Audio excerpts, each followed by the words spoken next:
Hello বন্ধুরা, আমি আজ এসএসসি জিডির ফাইনাল মেরিট লিস্টের কত নম্বর পেলে ফাইনাল মেরিট আউট হবে আপনাদের সামনে সবাইকে বলছি। West Bengal cut off 2024 final merit list, category border district, general district and Naxal district. UR জেনারেলদের ক্ষেত্রে 81.72 মাঠে রেখেছিল, মাঠ এবং মেডিকেলের জন্য 81.72 ছিল, 106 যাবে। জেনারেল ডিস্ট্রিক্টে 95.13 থেকে 123, 95.13 ছিল হচ্ছে মাঠ মেডিকেল, আর 123 ফাইনাল মেরিট লিস্ট জারি হবে। 87 নকশাল এরিয়াতে 87.28 মাঠ মেডিকেল আর এবং ফাইনাল মেরিট লিস্ট 112।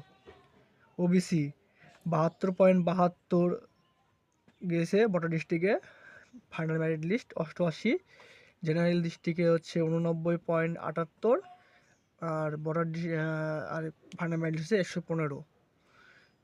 নকশাল এরিয়াতে 83.26 এবং final merit list 108। EWS category border district 40.05 গিয়েছে, 40.05 হচ্ছে মাঠের জন্য, মাঠ মেডিকেলের জন্য, আর 51 এখান থেকে 56 পর্যন্ত ফাইনাল মেরিট লিস্ট। 69 থেকে 92 হচ্ছে জেনারেল ডিস্ট্রিক্টে, আর নকশাল এরিয়াতে 42.65 থেকে 59 ফাইনাল মেরিট হবে। এসসি 79.24 গিয়েছে বর্ডার ডিস্ট্রিক্ট, 90 থেকে 96 মধ্যে কাট অফ থাকবে ফাইনাল মেরিট লিস্ট। হচ্ছে ফাইনাল, এইটা মাঠের ডাক, মাঠ মেডিকেলের ডাক, আর 106 হচ্ছে ফাইনাল মেরিট লিস্ট। নকশাল এরিয়াতে 66.73, এটা হচ্ছে মাঠ মেডিকেলের ডাক, আর 91 থেকে 73 হচ্ছে ফাইনাল মেরিট লিস্ট। এসটি হচ্ছে বর্ডার ডিস্ট্রিক্টে মাঠ ডেকেছে 76.11 থেকে 11, আর পুরো ফাইনাল মেরিট লিস্ট জারি হবে, ফাইনাল নাম উঠবে 95 থেকে 102 এর মধ্যে নাম্বার থাকলে আশা করে হয়ে যাবে।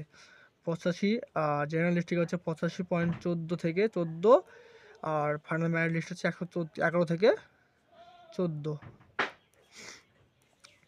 Final merit list. আর নকশাল এরিয়াতে 85.79 থেকে, এটাতে মাঠ মেডিকেল ডাক, আর 109 হচ্ছে থাকলে সে ফাইনাল মেরিট লিস্ট পেয়ে যাবে, একটা পোস্ট পেয়ে যাবে। Thank you.